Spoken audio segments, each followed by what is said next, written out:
ছট পুজো উপলক্ষে জোরে DJ box বাজানোর প্রতিবাদ করাতে চেম্বারে ঢুকে মারধর করা হয় বলে অভিযোগ। রাজেশ আগরওয়াল নামে ওই আইনজীবী হাসপাতালে চিকিৎসাধীন। মারধরের ছবি ধরা পড়েছে সিসিটিভিতে। ইতিমধ্যে লিলুয়া থানায় অভিযোগ দায়ের হয়েছে।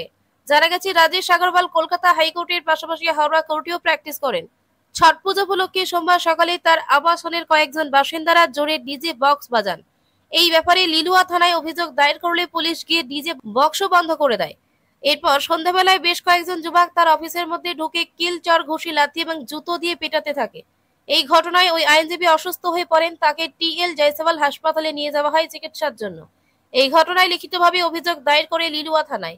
গোটা ঘটনার তদন্ত শুরু করেছে পুলিশ। আতঙ্কে রয়েছে ওই পরিবার।